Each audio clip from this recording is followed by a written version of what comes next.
Hello everyone, welcome to legal law.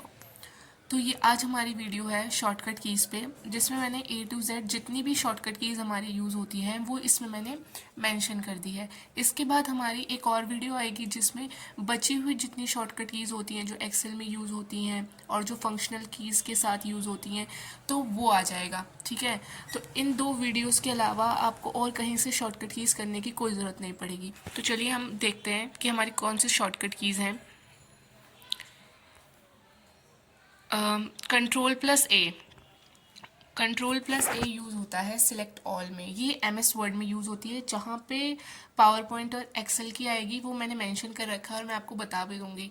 तो control plus ए का use select all के लिए होता है। जैसे आपने कोई पैराग्राफ लिखा है, ठीक है, तो आप एक एक करके उसे सिलेक्ट करेंगे। इससे अच्छा आप कंट्रोल प्लस ए करेंगे ना तो वो पूरा पैराग्राफ और पूरी उसकी लाइंस अपने आप सिलेक्ट हो जाएंगी। तो ये इसलिए यूज़ होता है। फिर कंट्रोल प्लस बी यूज़ होता है बोल्ड करने के लिए। अगर जैसे कोई लेटर है, जैसे आपने यहाँ पे बी लिखा है, अगर आपको इसको हाईलाइट करना है, ठीक है, अगर आपको इसको बोल्ड करना है कि अलग सा दिखे तो आप इस बी को सिलेक्ट करके कंट्रोल प्लस बी दबा सकते हैं तो वो बोल्ड हो जाएगा। फिर हमारा आता है कंट्रोल प्लस डी। अब इसमें मैंने लिखा हुआ है इसको अलग से, ये दो जगह यूज़ होता है, ठीक है। तो इसमें अगर हमें फ़ॉन्ट ऑप्शन देखना है एमएस वर्ड में, ठीक है, जिससे हम फ़ॉन्ट चेंज करते हैं, बहुत सारे फ़ॉन्ट्स होते हैं ना, तो अगर हमें उसे चेंज करना है तो हम कंट्रोल प्लस बी दबा सकते हैं एमएस वर्ड में, जिससे हमारा फ़ॉन्ट का ऑप्शन खुल जाएगा, जिससे हम उसे चेंज कर पाएंगे। और अगर हमें पावर पॉइंट या एक्सेल में कोई शेप और पिक का डुप्लीकेट बनाना है, जैसे हमने कोई भी इमेज बनाई, जैसे हमने ये सर्कल बनाया, अगर हमें इसका डुप्लीकेट चाहिए तो हम इस पूरे को सिलेक्ट करके कंट्रोल प्लस डी करेंगे तो हमें इसका ही जैसा एक सर्कल मिल जाएगा। ठीक है, अब हम नेक्स्ट पे चलते हैं। अब हमारा नेक्स्ट है सेंट्रल अलाइनमेंट। तो अगर हमें कोई, जैसे हमने कोई टेक्स्ट लिखा है, ठीक है, जैसे सपोज करो कि हमने यहाँ पे ए बी लिखा हुआ है, अभी हमारा इस साइड है, पर अगर हमें चाहिए कि ये बिल्कुल सेंटर में आ जाए, है ना, जैसे ये हेडिंग है, ये शॉर्टकट की इसकी जो हेडिंग है, ठीक है, ये वाली हेडिंग अगर ये यहाँ पे होती तो हमें कैसे कैसे हम इसे एकदम सेंटर में ला सकते हैं। तो हम यहाँ से इसको पूरा सिलेक्ट करेंगे, ठीक है, और कंट्रोल प्लस ई करेंगे ना तो ये बिल्कुल सेंटर में आ जाएगा। वैसे और भी ऑप्शंस होते हैं करने में, पर अगर हमें शॉर्टकट की यूज़ करके करना है तो कंट्रोल प्लस ई करेंगे तो ये सेंटर में आ गया। ठीक है, अब नेक्स्ट हमारा है कंट्रोल प्लस एफ। तो ये हमारा यूज़ होता है इससे होता है ओपन फाइंड बॉक्स। अगर हमें कोई वर्ड, अगर हमारा बहुत बड़ा पैराग्राफ है और जैसे हमारा बहुत बड़ा पैराग्राफ है, अब इसमें हमें कोई भी एक लाइन या कोई एक वर्ड हमें सर्च करना है, तो हम ऐसे एक एक तो देखेंगे नहीं कि कैसे कहाँ पे वो है। तो कंट्रोल प्लस एफ करेंगे तो एक ऑप्शन हमारा खुल जाएगा जिसमें रहेगा कि आपको कौन सा वर्ड सर्च करना है, आपको वो लिखो। जैसे हमने टू लिखा तो उसके बाद उसे फाइंड करेंगे तो जहाँ जहाँ पे टू लिखा होगा वो वहाँ शो हो जाएगा। ठीक है, अब हमारा जो नेक्स्ट शॉर्टकट की है वो है कंट्रोल प्लस जी। कंट्रोल प्लस जी अगर हम करेंगे तो ये गो टू यूज़ होता है। तो हमारी नेक्स्ट शॉर्टकट की जो है वो है कंट्रोल प्लस एच, जो कि रिप्लेस के लिए यूज़ होती है। तो इसमें क्या होता है, अगर हमने पूरा पैराग्राफ लिखा है और इसमें हमारी कोई स्पेलिंग गलत हो गई है तो हम इस ऑप्शन पे जाएंगे, कंट्रोल प्लस एच करेंगे तो हमारा एक बॉक्स खुलेगा जिसमें हम डाल सकते हैं कि हमारी, जैसे सपोज करो हमने कहीं टू लिखा था, ठीक है, और उसको टू नहीं, उसको टू होना चाहिए था। तो अगर अब हमने बहुत जगह वो लिखा है तो हम हर जगह जा जाके तो उसे सही नहीं कर सकते ना, तो हम इसमें डालेंगे कि हमें टू का टू करना है और हम इसको प्रेस कर देंगे तो फिर जहाँ पे हमें टू था वो सब टू हो जाएगा। तो ये इसलिए यूज़ होता है कि अगर हमें कोई वर्ड रिप्लेस करना है तो वहाँ पे कंट्रोल प्लस एच यूज़ होगा। ठीक है, फिर आया हमारा कंट्रोल प्लस आई जो है इटैलिक फॉन्ट।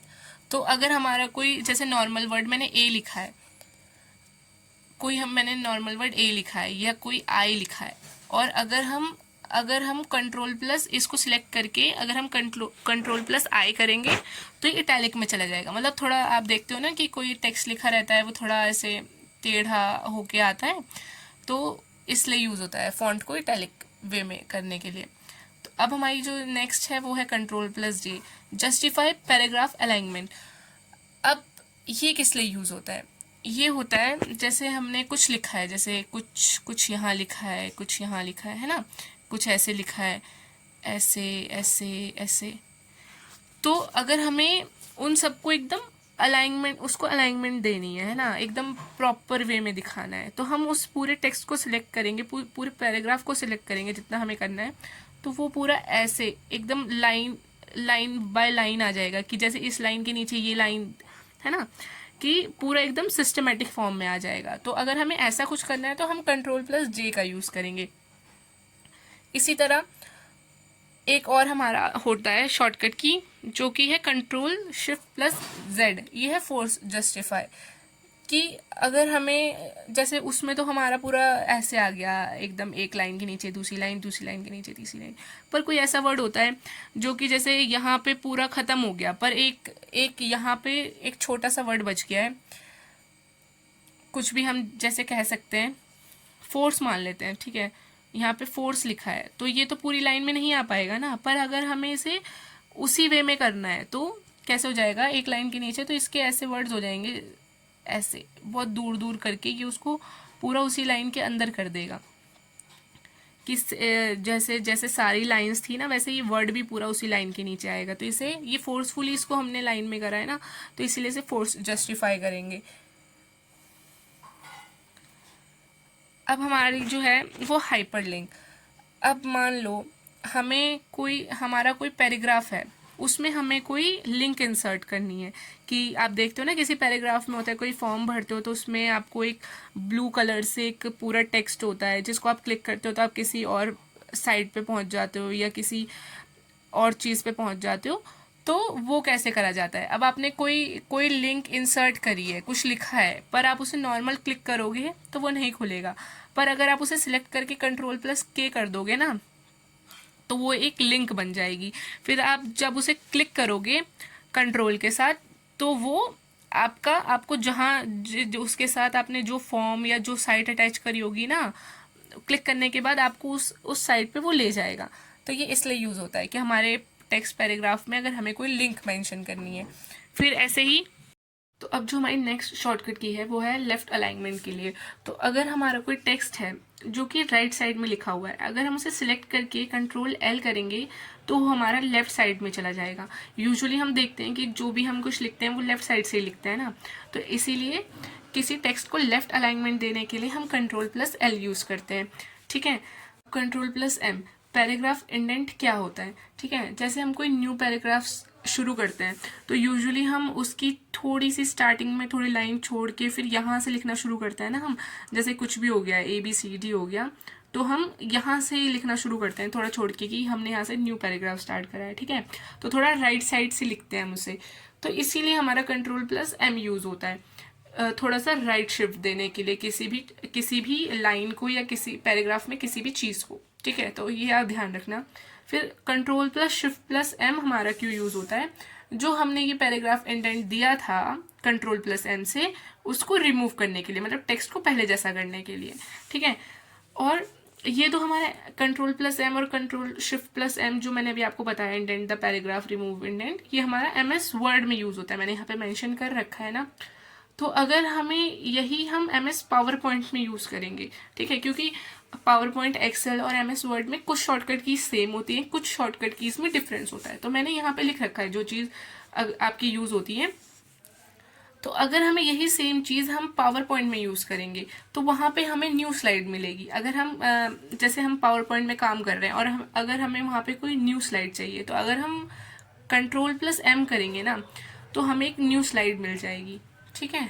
अब हमारा जो नेक्स्ट है, तो अगर हमें कोई न्यू फाइल चाहिए MS वर्ड में, अब MS वर्ड की बात हो रही है, जहाँ पे कुछ अलग होगा वहाँ पे मैं लिख दूंगी वहाँ पे, ठीक है। तो न्यू फाइल, डॉक्यूमेंट या कुछ भी चाहिए तो हम Ctrl+N दबाएंगे। जैसे हम किसी फाइल में काम कर रहे हैं, ठीक है, यहाँ पे हमने बहुत कुछ लिख दिया, अब हमें चाहिए कि हमें इस पे ही कुछ नहीं लिखना, कोई न्यू ब्लैंक पेज हमें मिले, तो हम यहाँ Ctrl+N का यूज़ करेंगे, ठीक है। अब अब होता है Ctrl+O, जो कि किसी फाइल को ओपन करने के लिए यूज़ होता है। पर एग्जामिनर को पता है कि ये तो सबको पता रहेगा ना कि Ctrl+O बहुत जनरल है, कि हाँ आपको कोई कोई चीज़ ओपन करनी है तो आप Ctrl+O कर दो, पर वो ये चीज़ क्यों पूछेगा जो सबको पता होगी। तो इसीलिए एक शॉर्टकट की होती है Ctrl+F12। तो ये भी हमारी ओपन के लिए यूज़ होती है, ठीक है। तो ये इसको आप इम्पॉर्टेंट मार्क कर लो, क्योंकि Ctrl+O पूछ भी सकता है, पर Ctrl+F12 भी पूछ सकता है वो, क्योंकि ये ज़्यादातर लोगों को नहीं पता रहता, ठीक है। अब हमारा जो नेक्स्ट रहेगा वो हमारा रहेगा Ctrl+P। इसके साथ भी सेम चीज़ है, इसकी भी एक शॉर्टकट की है जो कि Ctrl+P से अलग है, जिसे हम कहेंगे Ctrl+Shift+F12। अब इसमें आप कंफ्यूज मत होइएगा, Ctrl+F12 जो यूज़ होता है वो ओपन के लिए यूज़ होता है, पर अगर हम उसमें शिफ्ट मेंशन कर देंगे तो उसके लिए प्रिंट। तो अगर हमें कोई टेक्स्ट, कोई पेज, कुछ भी प्रिंट करना है, तो अगर हम चाहे Ctrl+P करेंगे तो भी वो प्रिंट कमांड्स खुलेगी, और अगर हम Ctrl+Shift+F12 यूज़ करेंगे तब भी प्रिंट कमांड खुलेगी, ठीक है। अब प्रिंट प्रीव्यू क्या होता है? प्रिंट प्रीव्यू होता है कि हमें कोई टेक्स्ट, कोई हमें पैराग्राफ, कोई पेज हमें प्रिंट करना है, ठीक है, तो हम उसे डायरेक्ट प्रिंट करेंगे, तब हमें पता चलेगा कि उसमें कैसा प्रिंट हो क्या है। पर उससे पहले अगर हम देखना चाहते हैं कि अगर ये प्रिंट करके ये हमें कैसा दिखेगा, है ना, इसमें लाइंस कहाँ होंगी, कौन सा वर्ड कैसा लगेगा, तो प्रिंट करने से पहले अगर हम उसे देखना चाहते हैं तो हम Ctrl+F2 यूज़ करेंगे, ठीक है। तो इससे हमें पता चल जाएगा कि प्रिंट होने पे ये चीज़ कैसी दिखेगी। अब हमारा नेक्स्ट आता है Ctrl+Q। तो ये होता है पैराग्राफ फॉर्मेटिंग को रिमूव करने के लिए। इसका मतलब क्या होता है, पैराग्राफ फॉर्मेटिंग क्या होती है? अब हमने कोई यहाँ पे कोई लाइन लिखी है, ठीक है, हमने यहाँ पे किसी चीज़ को बोल्ड कर दिया, यहाँ पे किसी चीज़ को इटैलिक कर दिया, ठीक है, और यहाँ पे हमने किसी चीज़ को कोई कलर दे दिया, तो ये सब हमने इसको फॉर्मेट कर दिया अपनी मर्जी से। अगर हमें इसको रिमूव करना है, तो अगर हम इसे अलग अलग जाके करेंगे तो बहुत हमारा टाइम वेस्ट होगा ना। तो हम जितना हमें रिमूव करना है उतना हम सिलेक्ट करेंगे और Ctrl+Q ये प्रेस करेंगे कीबोर्ड में, तो इससे जहाँ जहाँ हमने फॉर्मेटिंग करी होगी वो सब रिमूव हो जाएगी। इसका ये यूज़ होता है। अब हमारा नेक्स्ट है राइट अलाइनमेंट। जैसे हमने लेफ्ट अलाइनमेंट पढ़ा है, तो अब आप मुझे बताइए कि लेफ्ट अलाइनमेंट के लिए कौन सी शॉर्टकट की मैंने आपको बताई थी, ठीक है, ये आप कमेंट में बताइए। ऐसे ही हमने लेफ्ट अलाइनमेंट पढ़ा था। अब राइट अलाइनमेंट से क्या होगा, जैसे हमने यहाँ पे कोई टेक्स्ट लिखा है, हम लेफ्ट साइड से शुरू करें ना, लेकिन हमें लेफ्ट से नहीं करना, हमें इसको राइट में लेके जाना है, तो आप उतने को सिलेक्ट करके Ctrl+R करिए तो वो राइट में चला जाएगा। उसके बाद फिर हमारा आता है सेव अ फाइल। इसमें Ctrl+S, अब Ctrl+O है ना, Ctrl+O+P+S ये हम यूजुअली बहुत यूज़ करते हैं, क्योंकि एकदम कॉमन चीज़ें हैं ये, कि हमें ओपन करना है तो O, प्रिंट करना है तो P, सेव करना है तो S। पर वो हमसे ये नहीं पूछेगा, क्योंकि ये तो हम सबको आता है ना। तो ऐसी कोई चीज़ जो सबको ना पता हो, तो ऐसे ही Shift+F12। अब कोई फाइल को सेव करने के लिए हम Ctrl+S तो कर सकते हैं, पर हम Shift+F12 भी कर सकते हैं, तो ये भी आपको पता होना चाहिए। जिसमें ऐसे दो शॉर्टकट कीज़ यूज़ हो रही हैं कि आप, ये हमारे लिए यूनिक है, तो ये चीज़ तो हमें पता ही होनी चाहिए ना, क्योंकि वो वही चीज़ पूछ सकता है। अब हमारा जो नेक्स्ट है वो है क्लोज अ फाइल। अगर हम किसी फाइल में काम कर रहे हैं, हमें कोई फाइल क्लोज करनी है, तो हम कौन सी शॉर्टकट की यूज़ करेंगे, Ctrl+W, ठीक है। इसके लिए एक और होता है, क्लोज ऑप्शन के लिए हमारा यूज़ होता है Alt+F4। ये भी हमारा कोई विंडो या कोई फाइल क्लोज करने के लिए काम आता है, ठीक है। अब जो हमारा है Ctrl+T, इससे होता है क्रिएट अ हैंगिंग इंडेंटेशन। तो इसका मतलब क्या होता है, अगर हम कोई पैराग्राफ में कोई लाइन लिख रहे हैं तो हम ऐसे लिखेंगे, ठीक है, या तो इसे ऐसे ऐसे लिखेंगे। लेकिन अब अगर हमें हैंगिंग इंडेंटेशन बनाना है, ठीक है, तो इसकी फर्स्ट लाइन तो हमारी लेफ्ट मार्जिन से शुरू होगी, और सेकंड में क्या होगा, सेकंड हम ऐसे लिख सकते हैं कि थोड़ा सा स्पेस यहाँ पे छूट जाएगा और ये थोड़ा राइट साइड में शिफ्ट हो के रहेगा, ठीक है। तो मतलब हमारा टेक्स्ट कैसा लगेगा अगर हम कंट्रोल प्लस टी का यूज़ करेंगे, तो ऐसे ये, ठीक है, फिर हम ऐसे लिख सकते हैं। तो इसके लिए हम कंट्रोल प्लस टी यूज़ करेंगे। अगर इसी चीज़ को हमें रिमूव करना है तो ये कंट्रोल शिफ्ट प्लस टी हो जाएगा, तो हमारा नॉर्मल हो जाएगा पैराग्राफ ऐसे ना, बिना इंटेंडेशन के। फिर हमारा है कंट्रोल प्लस यू। ये ज़्यादातर बच्चों को पता होगा कि जैसे हम इसी को ले लेते हैं, अगर हमने अंडरलाइन लिखा हुआ है, इसके नीचे अगर हमें ये लाइन शो करनी है तो हम उस पूरे टेक्स्ट को सिलेक्ट करके कंट्रोल प्लस यू करेंगे, तो वो उस टेक्स्ट के नीचे हमारे अंडरलाइन हो जाएगी। फिर अब जो हमारी शॉर्टकट की है वो पेस्ट करने के लिए, ये सबको ही पता होगा, पर इसकी भी एक अलग शॉर्टकट की होती है जो होती है शिफ्ट प्लस इंसर्ट। जहाँ पे भी उसकी double double shortcut keys use हो रही है ना, वो आप इम्पॉर्टेंट मार्क कर लो, क्योंकि ये पूछे जाने के चांसेस होते हैं। अगर मान लो आया कि पेस्ट करने के लिए कोई बताओ कि कौन सी शॉर्टकट की यूज़ होती है, आप सबको पता होगा कंट्रोल प्लस वी होती है, पर वहाँ पे अगर ऑप्शन में रहेगा ही नहीं और ऑप्शन में ये रहेगा, तो आपको ये पता होना चाहिए ना कि इससे भी पेस्ट होता है। तो अगर जैसे मैंने यहाँ पे ए लिखा है, अब मैं यहाँ से इसे कंट्रोल प्लस सी करके कॉपी करके कहीं और लिखना चाहती हूँ, है ना, तो दोबारा लिखने से अच्छा मैं वहाँ पे शिफ्ट प्लस इंसर्ट करूँगी या कंट्रोल प्लस वी करूँगी, तो वो वहाँ पे पेस्ट हो जाएगा। तो ये इसलिए यूज़ होता है पेस्ट करने के लिए। अब कंट्रोल प्लस एक्स, अगर हमें कोई चीज़ कट करनी है, ठीक है, अब जैसे कि यहाँ पे अगेन यहाँ पे मैंने ए लिखा हुआ है, ठीक है, अब मुझे यहाँ से चीज़ कंट्रोल प्लस सी से क्या होता है, कंट्रोल प्लस सी से होता है कि यहाँ से ये तो यहीं रहेगा, पर इसकी जो ए है ये कॉपी हो जाएगा, तो हम इसे कहीं और जाके पेस्ट कर सकते हैं। पर कंट्रोल प्लस एक्स से क्या होगा, जहाँ हम कंट्रोल प्लस एक्स करेंगे ना, वो चीज़ वहाँ से तो हट जाएगी, फिर हम उसे कहीं और जाके पेस्ट कर सकते हैं, मतलब ये चीज़ यहाँ से बिल्कुल प्रॉपर कट हो जाएगी। फिर कहीं और जाके कंट्रोल प्लस वी करेंगे या शिफ्ट प्लस इंसर्ट करेंगे, तो वहाँ जाके पेस्ट हो जाएगा, ठीक है। अब हमारा जो नेक्स्ट है वो है कंट्रोल प्लस वाई, जो है हमारा रिडू। अब रिडू क्या होता है, जैसे मैंने यहाँ पे ABCD लिख लिया, ठीक है, और ये मुझसे गलती से डिलीट हो गया या मेरे से हट गया बैक स्पेस दबा के, ठीक है, तो अब मुझे यही सेम चीज़ दोबारा लानी है। अब ये मुझसे हट गया, यहाँ पे मुझे सेम चीज़ दोबारा लानी है, तो मैं यहाँ पे कंट्रोल प्लस वाई करूँगी ना, तो यही जो सेम एक्शन मैंने जो यहाँ लिखा था ABCD, वो मुझे यहाँ पे दोबारा मिल जाएगा, ठीक है।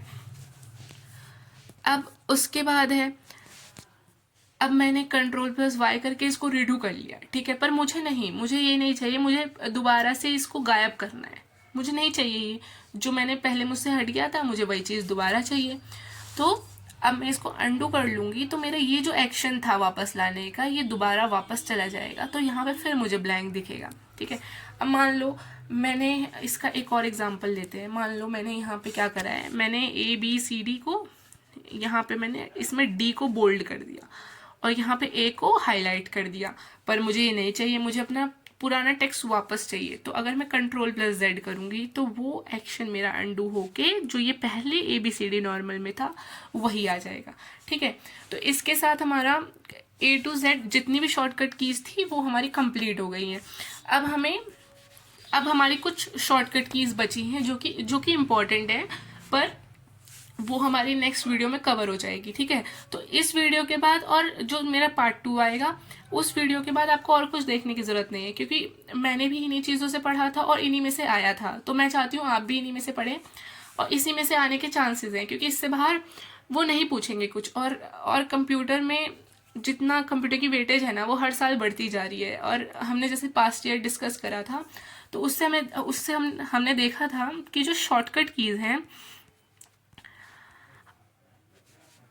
और जो फुल फॉर्म है, ठीक है, वही ज़्यादा पूछी जाती हैं, और हम उन्हीं की प्रैक्टिस करेंगे ना, तो हम बहुत अच्छा स्कोर कर सकते हैं। तो और भी चीज़ें मैं आपको प्रोवाइड करूँगी, पर जो हमारा पहले मेन फोकस है वो शॉर्टकट कीज़ और फुल फॉर्म पे रहेगा, ठीक है। तो नेक्स्ट वीडियो तक आप इसको रिवाइज करिए, आपको रटने की ज़रूरत नहीं है, आप इसको बस पढ़िए, 3-4 बार पढ़िए, आपको अपने आप याद हो जाएगा ये, ठीक है। तो ऑल द बेस्ट गाइस, मिलते हैं नेक्स्ट वीडियो में।